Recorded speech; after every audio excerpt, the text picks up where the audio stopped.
Kim Chu, sinamahan ni Paolo Avellino mag-fit ng gown na gagamitin niya sa pagdalo sa awarding ng Seoul International Drama Award sa Korea.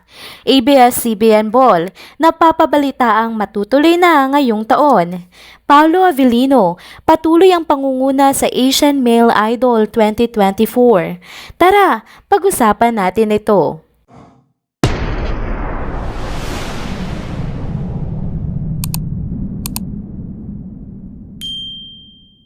Hello mga ka-trenders! Welcome back muli sa ating channel. Kung bago pa lamang kayo dito, huwag nang kalimutang mag-like, mag-subscribe at i-hit na din ang notification bell para lagi kayong updated sa mga balitang trending at napapanahon. Si Kim Chu ay napapabalita ang sinamahan ni Paolo Avellino sa isang gown fitting na gagamitin niya sa darating na Seoul International Drama Award sa Korea. Sa kabila ng mga balitang nagsasabing di umano'y kasama si Paolo Avellino sa gown fitting ni Kim Chu, mukhang totoo nga ang mga ulat na ito. Ang aktres nga ay bibida sa pagtanggap ng kanyang parangal bilang Outstanding Asian Star Philippines. Noong matapos nga ang online voting para sa Seoul International Drama Award, walang pag-alinlangan na si Kim Chu na nga ang panalo. Ang kanyang pangunguna ay kitang-kita mula simula pagkatapos nga ng opisyal na pag-anunsyo ng awarding organization sa botohan hanggang sa pagsarado ng nasabing online poll. Sa kabilang banda, ang rumored partner naman ni Kim na si Paolo Avellino ay pumangalawa sa botohan na nagbigay lalo na magandang impresyon sa kanilang partnership sa mata ng publiko. Naging sentro nga ng kilig ang balitang sinasamahan ni Paolo si Kim sa kanyang gown fitting. Ang mga tagahanga ng Kim Pao ay muling tinangkilik ang kanilang paboritong tambalan, lalo na tila isang magandang patunay ito ng kanilang suportahan sa isa't isa. Kasama ng kanilang mga tagahanga, inaasahan din nila na sasamahan ni Paolo ang aktres sa Korea para sa seremony ng pagbibigay ng award. Ang patuloy na pagsuporta at pagkakaalam ng kanilang relasyon ay nagsisilbing inspirasyon sa mga tagahanga ni na Kim Chu at Paolo Avellino, na excited sa bawat hakbang ng kanilang karera at maging ng kanilang buhay pag-ibig. Isa pang napakagandang balita ang kumalat sa mundo ng Kim Pao World, mga ka-trenders. Kinumpirma na nga na matutuloy na ang pinakahihintay na ABS-CBN Ball ngayong taon. Matapos ang ilang buwan na usap-usapan na maaaring hindi ito matuloy dahil sa mga hindi tiyak na dahilan, marami ang natuwa at nagulat sa balitang ito, lalo na't matagal-tagal na rin mula nang huling ganapin ang event na ito. Ang ABS-CBN Ball nga ay kilala bilang isa sa pinaka-pinananabikang okasyon sa industriya ng show business, lalo-lalo na ng mga kapamilya, kung saan ang pinakamalalaking pangalan ng mga artista ay nagtitipon-tipon upang magbigay ng suportas para sa mga charitable causes. Ngunit higit sa lahat, inaabangan din ng madla ang mga bonggang outfits at nakakabighaning eksena ng mga paborito nilang celebrities. Sa mga naglalabasang balita, isa sa mga pinag-uusapang highlight ng event na ito ay yung unang pagkakataong magsasama sa red carpet ang bagong tambalan ni na Kim Chu at Paolo Avellino, o mas kilala nga ngayon bilang Kim Pao. Matatanda ang nagtrending noon ang sweet gesture ni Paolo nang formal niyang hingiin ang permiso ng manager ni Kim upang maging date niya ito sa event na ito. Ang naturang moment ay hindi lang pinag-usapan kundi pinatunayan din ang pag-usbong ng kanilang tambalan at relasyon na tila kinikilig ang marami sa kanilang chemistry. Hindi may kakaila, mga ka-trenders, ang kanilang pagsasama sa ball ay isa sa mga inaabangang pangyayari ngayong taon.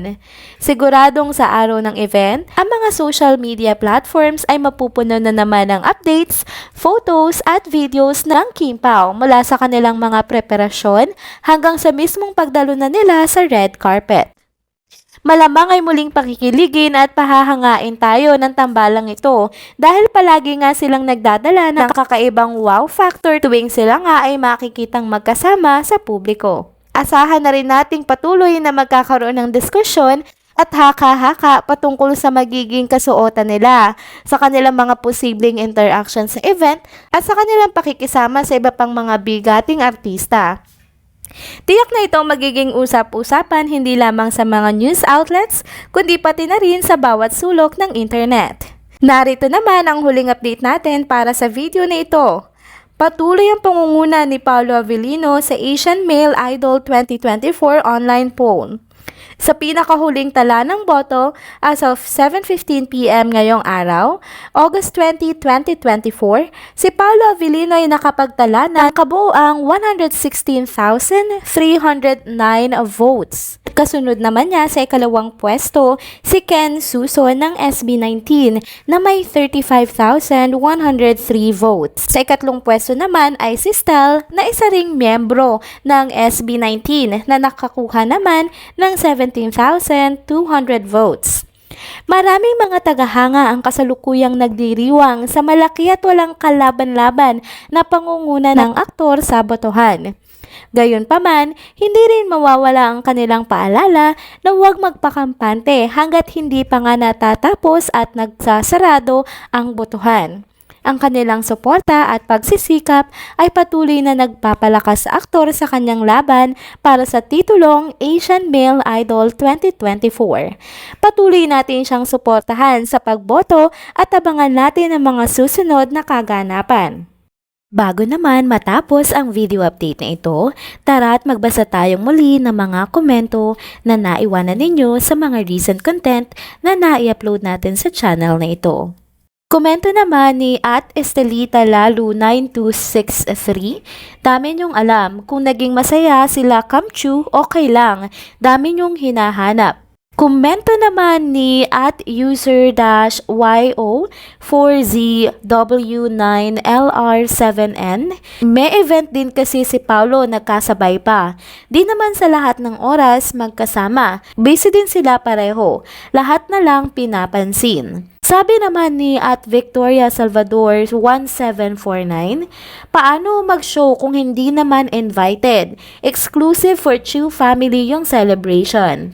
Sabi naman ni @Miss Arabiata, bakit magagalit ang mga Kimpaw? Diba sila na rin na nagsabi na hindi naman naging sila Paolo at Janine?